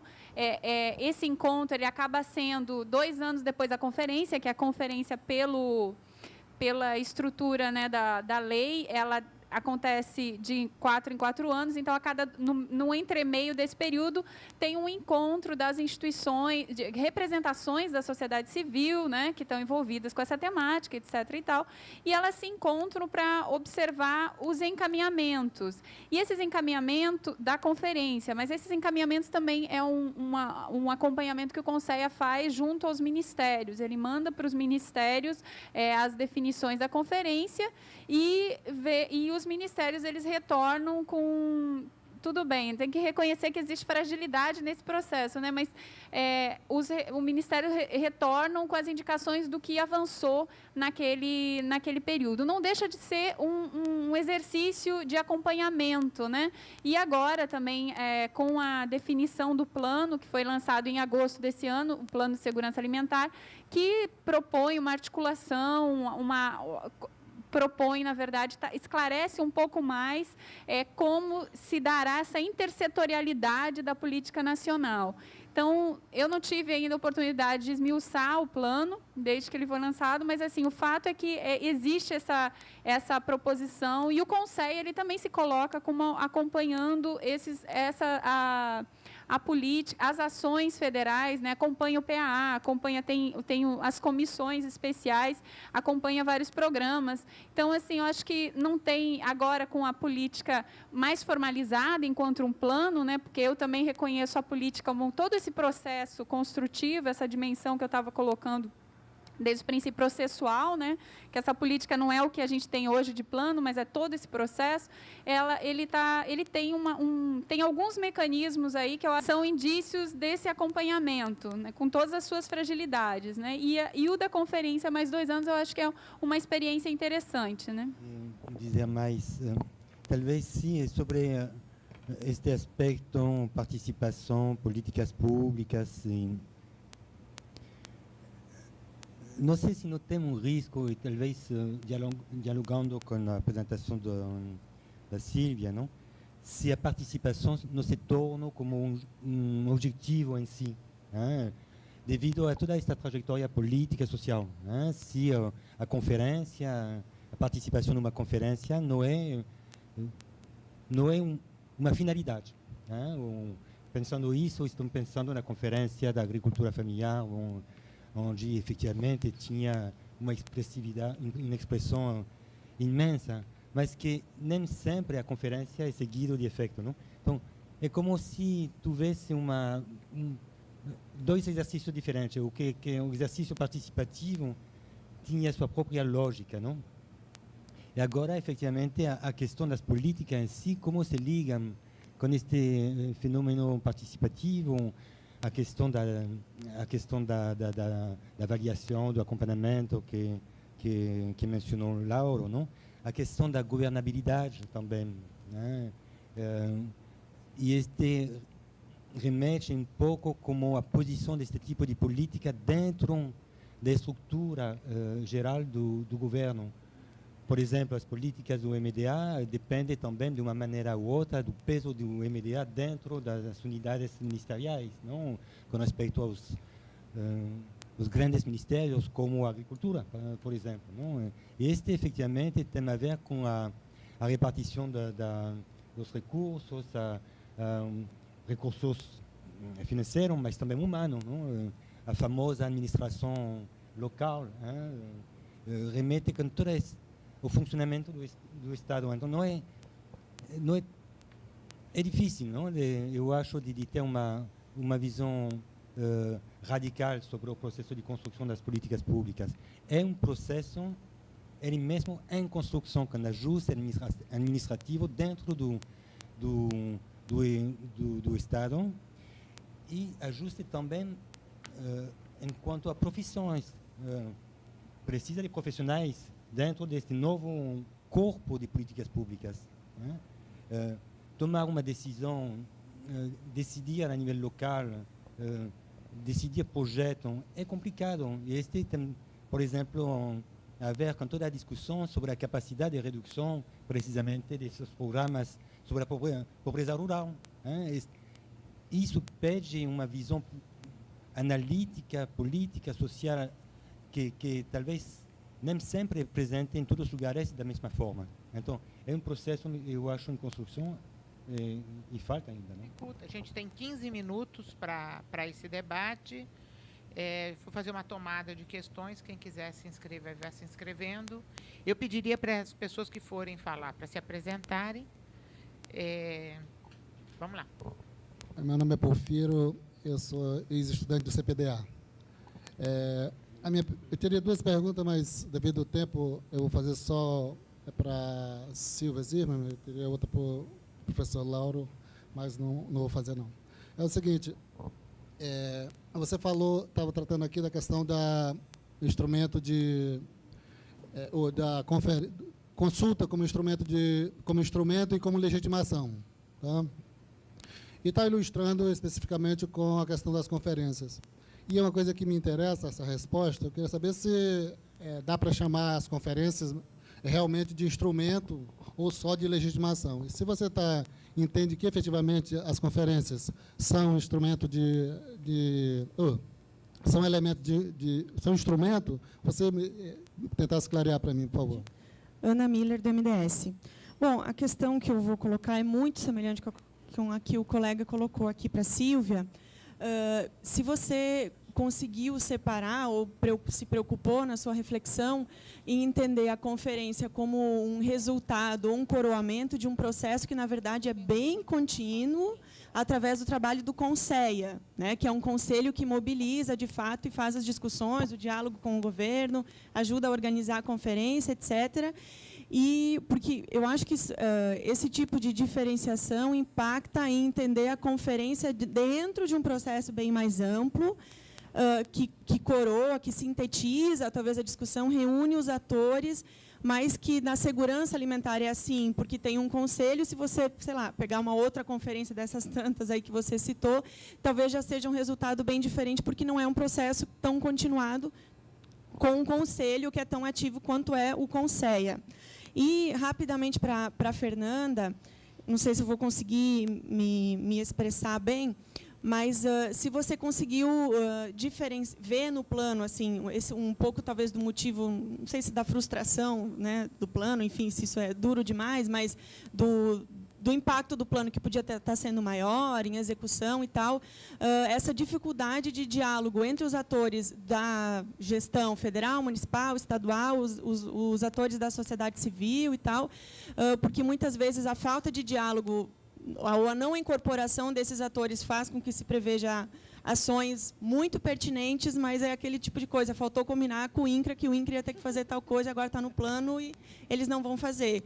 E eu estou perguntando isso porque, nesse momento, está tendo uma discussão muito forte do plano de desenvolvimento da região do Xingu, e, assim, tem muitas coisas que são muito parecidas, que estão acontecendo agora e que ainda dá tempo de corrigir, com o processo que talvez você tenha percebido justamente pela construção da usina de Belo Monte, né?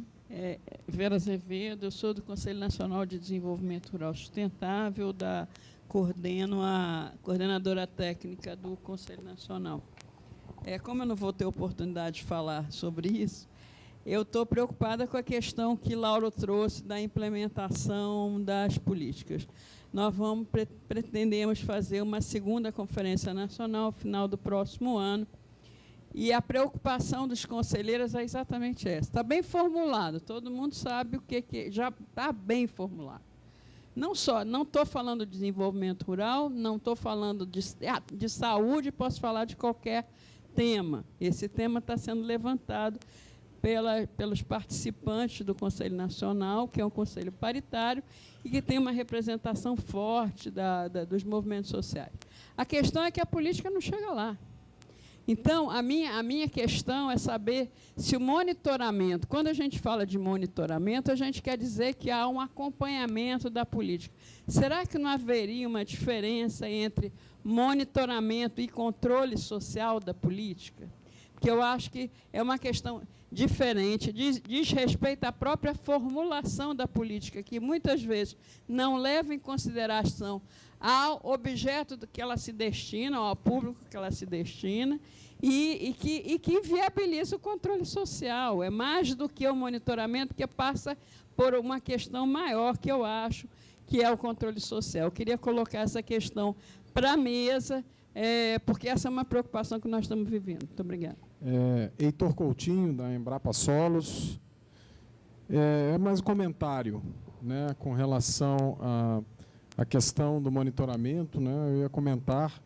Eu penso que, além do monitoramento, e bem colocado agora pela colega, a questão do controle social, além desses fatores, eu penso que é importante ser inserido nos processos de formulação de política pública, uma avaliação ex ante, uma avaliação prévia de impactos à sustentabilidade geradas através da implementação destas políticas, né? Porque isso possibilitaria, antes de iniciar a implementação, ajustes à própria política. Eu vejo isso como extremamente importante, principalmente porque nós, já pensando de uma perspectiva global, o Brasil hoje é um ator muito importante, muito relevante na esfera global, considerando as diversas crises que o planeta vive hoje.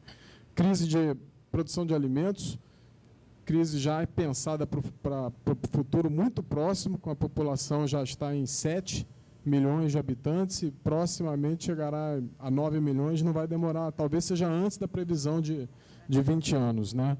A crise da água, a crise da biodiversidade, a crise energética, são diversas crises que a gente não quer que se transformem em tragédias, não é verdade?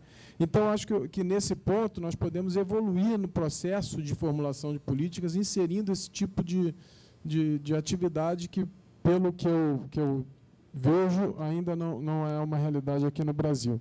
E, claro, isso tudo com transparência essencial e participação da sociedade. Sérgio, estudante de doutorado do CPDA. Queria perguntar para a mesa no sentido de como vocês observam, acho que todos têm uma experiência na área de políticas públicas, né, no sentido das condições tanto institucionais e de cultura política, inclusive, da questão da avaliação e do monitoramento está englobado, está, digamos, fazendo parte da questão da constituição da política pública, né? Tanto na parte da agricultura familiar, principalmente nessa questão agrícola mesmo, como é que vocês percebem, estão enxergando isso? E também, não só disso, mas de qual avaliação se está falando, né? E de que condições se realiza essa avaliação. Tanto no sentido, como foi falado, que chega no final, se contrata um estudo, enfim. Então, também falar um pouco das condições às quais são feita essa avaliação e que avaliação, no caso, os agentes políticos preconizam e querem de uma política pública, né? Hoje, como é que vocês vêm observando isso? Bom, Débora, CPDA, eu tinha uma pergunta para fazer para a Fernanda, para ela desenvolver melhor, porque eu fiquei muito curiosa quando tu falou daquela... tu até citou os autores que complementam o trabalho do Dow, que é quando o poder consegue suprimir determinadas demandas. Ele tem você desenvolveu... E como a tua apresentação foi curta, eu queria que tu descrevesse esse processo exatamente aí nesse fórum, aí na construção dessa rodovia. Eu fiquei particularmente curiosa por esse mecanismo de supressão, digamos, de algumas demandas ou de algumas problemáticas num fórum como esse. E ao Felipe, eu gostaria de que tu descrevesse melhor essa questão da a democratização conservadora que tu lançou aí. Obrigada pelas perguntas, né? Foram encaminhadas. Um pouco aqui tentando ver por onde eu começo, né? As respostas, né? Então, acho que eu vou começar pela Ana, né? Que aí Então, o processo de construção do plano de desenvolvimento Xingu, né? Como é que eu posso olhar para esse processo de construção de política pública a partir da construção do plano da BR-163. A gente tem uma coisa interessante que boa parte dos atores que estão, ou pretensamente têm que estar envolvidos na construção do plano do Xingu, são atores que também estiveram diretamente envolvidos na construção do plano BR-63, visto que lá é uma das áreas, lá é o polo Altamira do plano, né? Tinha o polo Altamira, tinha o polo Baixo Amazonas e baixo polo BR-63 no estado do Pará, né? E, assim, como eu observo esses desafios, né? Então, eu poderia dizer que está tentando se repetir, né, um processo da BR descolado com o descolamento de um contexto, né? Eu acho que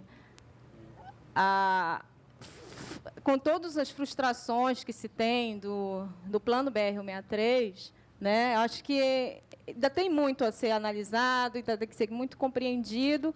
E, assim, eu acho que a própria sociedade de lá ainda não perdeu, digamos, um certo desejo, ou talvez uma utopia de implementar.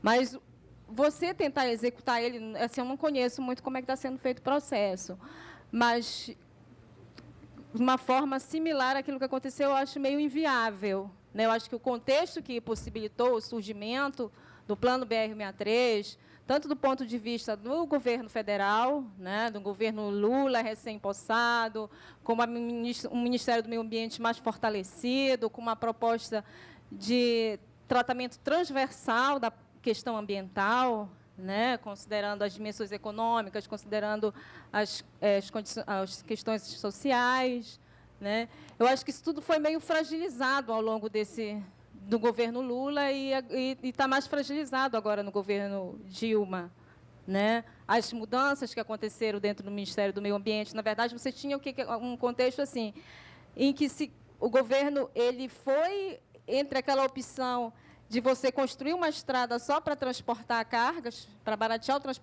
transporte de soja, e você construir um modelo indutor de desenvolvimento. O que aconteceu? O governo ele acabou optando pela via de construir o plano, né? E dentro daquele grupo de atores que foram envolvidos dentro do governo federal, que foram 21 instituições, você sempre teve aquele problema do engajamento forte e do engajamento fraco. Você tinha instituições como o MMA, o MDA, o Ministério da Integração Nacional e da Casa Civil, que eram aqueles ministérios que realmente tocavam o plano dentro de uma perspectiva de uma construção de um desenvolvimento mais integral, né? E tinham aqueles movimentos, aquelas instituições que estavam participando ali do processo porque não poderiam estar de fora. Por exemplo, o Ministério do Transporte não poderia ficar de fora da discussão sobre um plano, sobre uma rodovia federal, mas, necessariamente, ele próprio era um dos atores que acreditava numa perspectiva mais de regulação do mercado, né? A circulação vai resolver todos os problemas, vai evitar todos os conflitos,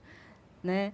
Então, eu acho que tem esse problema do engajamento, né, de como é que você mantém o engajamento dentro dessas estruturas na construção de uma proposta, de um plano de desenvolvimento, né? Quem coordena esse processo, no caso, a Casa Civil, que tomou a liderança dali, ela não conseguiu ter força suficiente para manter o engajamento desses diferentes atores, né? No sentido, até porque ele estava no escalão abaixo de quem ele deveria determinar, de quem ele deveria ordenar para estar participando dessa discussão.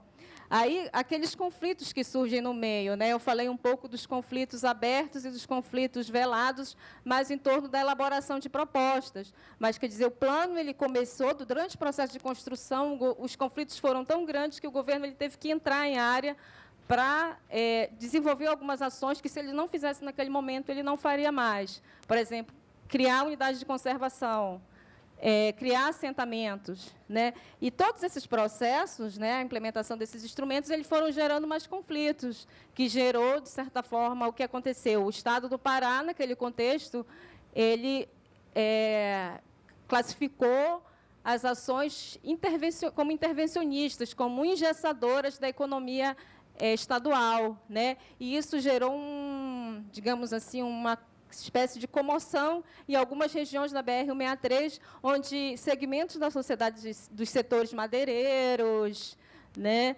garimpeiros, se reuniram para desafiar o Estado, né? amparados nessa visão que o governo estadual tinha naquele contexto. Então, tudo isso foi contribuindo para que, em determinados momentos, em determinados eventos, né, que teve as discussões públicas, que lá não foram audiências, foram consultas, o governo ele optasse por não transformar a discussão tão explícita, era uma coisa muito ritualizada, né? Então, eles não falavam em legitimação, mas os entrevistados eles se referiram muito à consulta pública como um momento de celebração da participação popular. Né? A gente vem aqui, ouve o que vocês têm a dizer, mas a gente realmente não pode se manifestar, porque se a gente vai se manifestar, isso vai trazer os conflitos que não queria que se viesse à tona. Né? Então, assim, eu vejo com muita preocupação, né? Eu vejo que o governo, embora ele esteja se propondo a construir esse plano do Xingu, ele não conseguiu internalizar, né, a proposta que se tinha, a visão que se tinha de construção de um plano de desenvolvimento regional, como foi proposto para a BR-163. Né?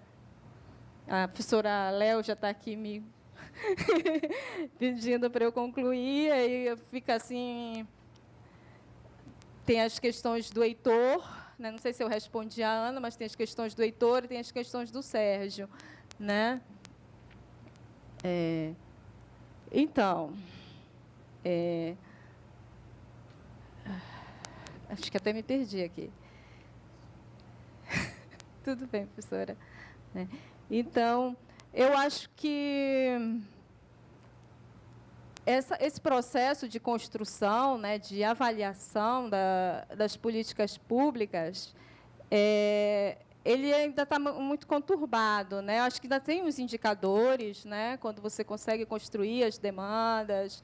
As regiões, lá elas têm os projetos, no caso do Pará, o Xingu, a BR-163 e o Baixo Amazonas, eles já têm as suas propostas de políticas públicas, né? E tem mais ou menos nortes do que eles imaginam como isso tem que ser executado. Mas essa negociação, ela ainda é difícil, justamente porque, em alguns momentos, se opta por não levar à frente a discussão do conflito.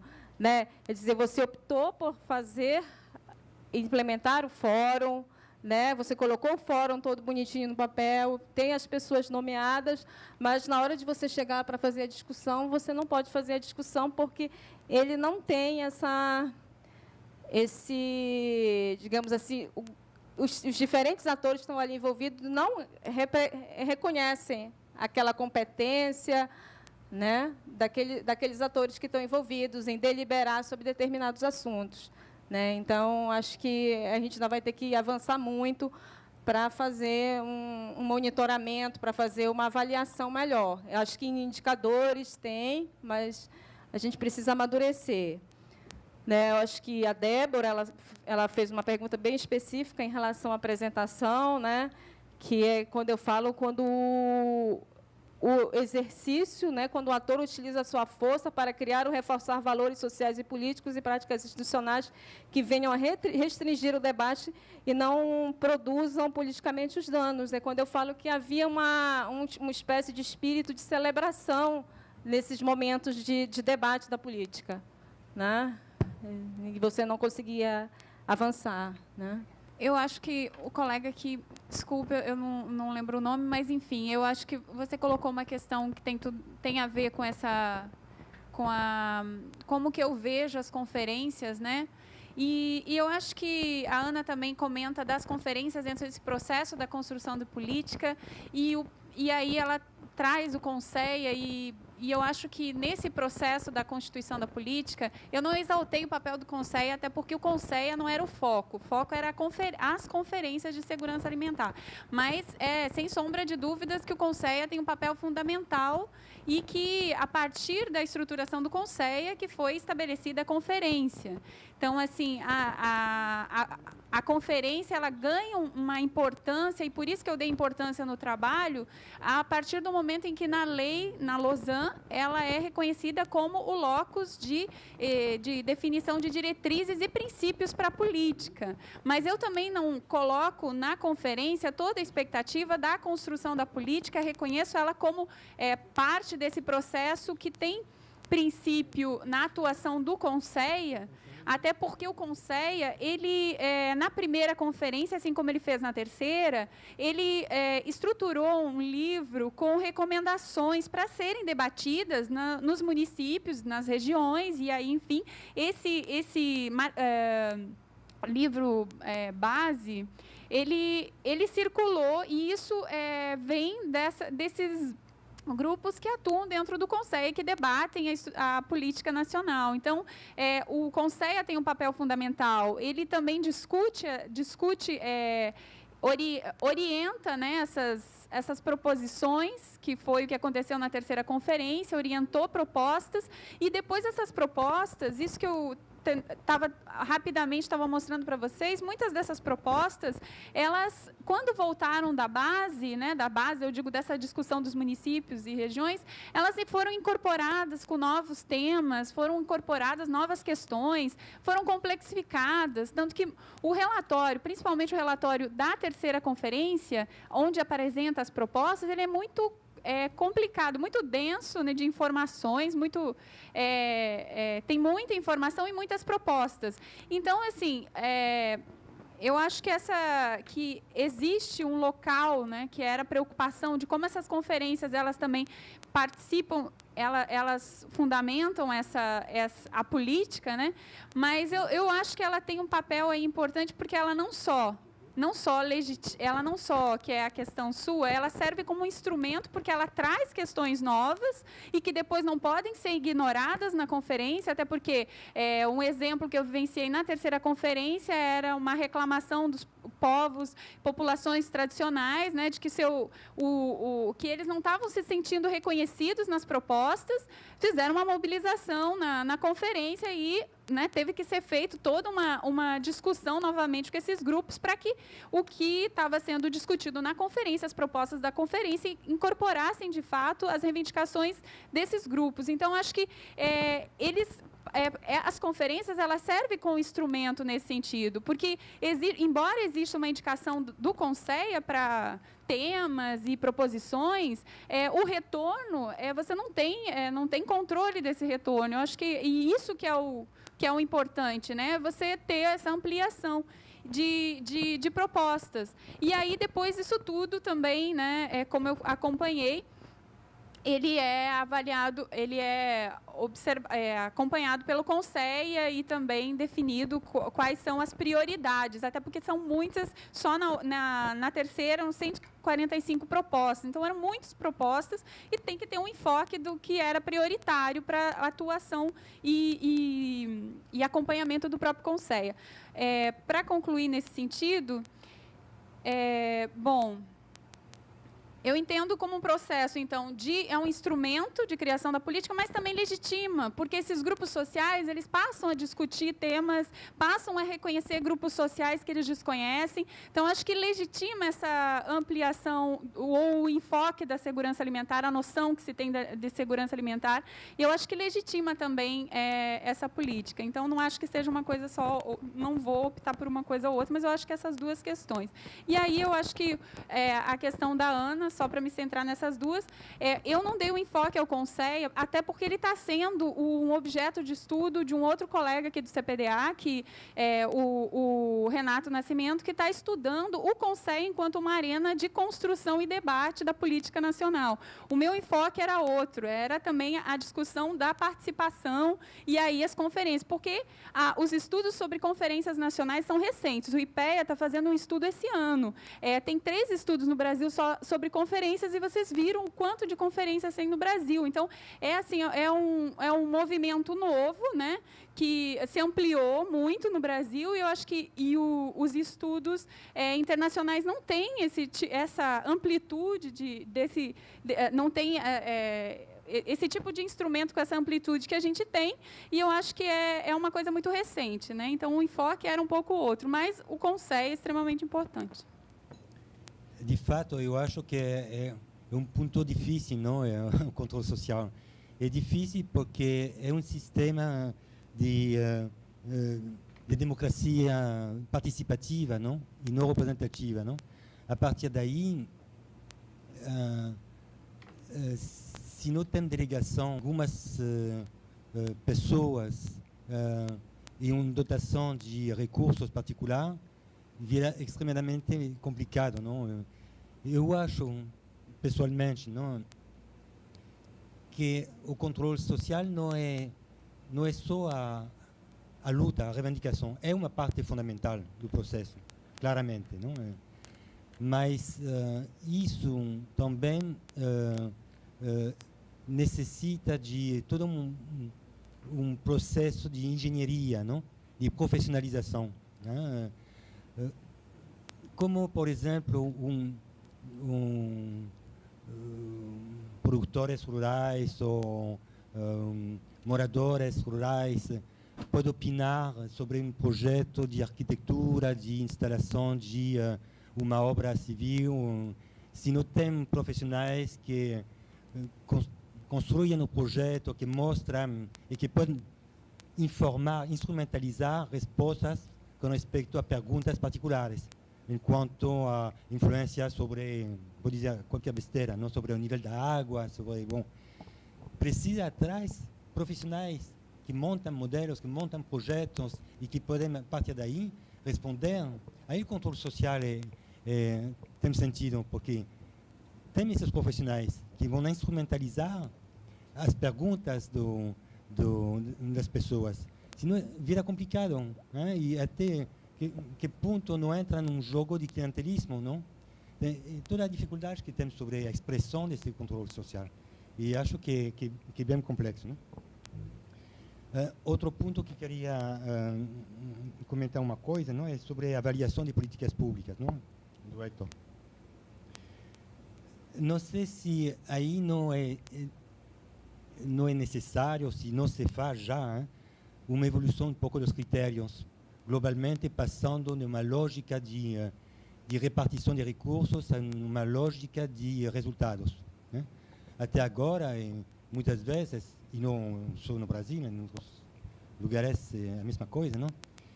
O importante é quantos projetos se têm financiado, quantas formações se têm feito, quantos orçamentos se distribuem, sem saber o que se fez com tudo isso, com os recursos, não? Será que não é necessário passar dessa lógica de execução orçamentária, né, do lado público, há uma lógica de observação dos resultados? Para que a formação? Era para capacitar produtores de tal tecnologia. Vamos ver lá se efetivamente o pessoal está capacitado ou não, né? Esta lógica de mudar o foco, né, do olhar, né, sobre as políticas públicas. Senão a avaliação é difícil, porque é unicamente do ponto de vista do Estado, da administração. Isso coberto, já repartia os recursos, mas não se sabe exatamente a eficiência deste tipo de coisa, né? Terceira coisa que queria comentar é a minha provocação sobre democratização conservadora. O que queria dizer é um pouco o efeito negativo de uma participação mal controlada. Será que... talvez a Silvia pode reagir depois, mas será que um dispositivo participativo sem dar essas coisas de engenharia, de profissionalização dos recursos, de apoio, não vira um pretexto, né? Será que isso é democrático porque é participativo? Pronto. Mas isso mudou as coisas ou não mudaram? Se não mudou, é um pouco uma fachada, não? Tem um risco de fachada. E se tem um risco de fachada, seria essa coisa que queria botar nessa provocação. Não botamos isso porque estamos na norma, é democrático. Tem participação. Mas, bom, é o resultado desse. Além disso, queria comentar que a democracia é uma representação. É impossível definir o que é democracia, não? É uma representação, cada situação tem que imaginar-se o que chamamos de democracia. Teve vários ensaios de politistas de definir critérios, o que é democrático, e quando se bota todos os critérios, nenhum país do mundo é democrático. Nenhum. Então, é uma representação, uma construção nacional, e que tem que dialogar como um contrato social nacional, um contrato no sentido da sociedade, que é em construção. A pergunta da Vera, a pergunta do Heitor e do Sérgio, elas são idênticas e tratam dos mesmos temas, o Felipe já tratou, mas eu também queria reforçar um pouco isso, né? A primeira coisa, eu não sei se existe efetivamente algum lugar no mundo onde você tenha o controle social total das políticas públicas, né? Agora, você tem processos em curso de maior ou menor nível de democratização dessas políticas públicas que têm uma relação muito próxima com o processo de democratização do Estado e da sociedade, né? Então, nesse aspecto, eu acho que é fundamental a gente caminhar, a sociedade brasileira caminhar nessa perspectiva, e isso, com certeza, Sérgio, vai trazer elementos distintos de um processo que eu chamei aqui monitoramento, mas era uma coisa mais no campo da avaliação, que o monitoramento é uma etapa, né? Veja bem, como é que a gente pode ver, e eu coloco isso naquela perspectiva anterior, né? Quer dizer, nós estamos num processo evolutivo, uma sociedade extremamente autoritária, né? Em todos os seus sentidos, e que vai construindo seus mecanismos de democratização que vão tendo maior ou maior dimensão de acordo com os movimentos. Vamos pegar dois exemplos que podemos comparar. Pega o PCP, né? O Programa de Combate à Pobreza do Banco Mundial do meado dos anos 80 no Nordeste, e o Programa Brasil Sem Miséria hoje. Tu tem uma enorme evolução de concepção de política e de estratégia, etc., etc. Agora, isso é produto da sociedade brasileira. Não avançou mais? Não avançou mais porque a sociedade não avançou mais. Agora, pega um outro exemplo. Ontem de tarde eu até fiz uma pergunta, me fiz de bobo. Tinha um grupinho ali na frente, quando eu desci um pouquinho, eles fecharam tudo na hora da manifestação, e tinha um grupo de jovens na frente, todos com camisetinha de Macaé, né? E eu me fiz de entendido que não sabia o que estava vendo, e fiz uma pergunta simples. O que é esse movimento aí? E tinha uns 6, eles disseram, não sei. O prefeito deu a camisa para a gente e disse, vamos para o Rio. E nós viemos. Ué, então, essa é essa sociedade, né? É esse processo que está em curso na sociedade brasileira. Isso tem efeitos imediatos sobre o avanço de todas as áreas, e particularmente nas políticas públicas é exatamente isso. Então, eu acho que o desafio nosso é muito além de democratizar as políticas públicas, né? É democratizar as políticas públicas, é democratizar o Estado brasileiro, é democratizar a sociedade brasileira. Bom, eu agradeço a participação da Fernanda, Silvia, Felipe e Lauro. Nós não vamos fazer intervalo, vamos direto para a próxima mesa, porque já são 16h30.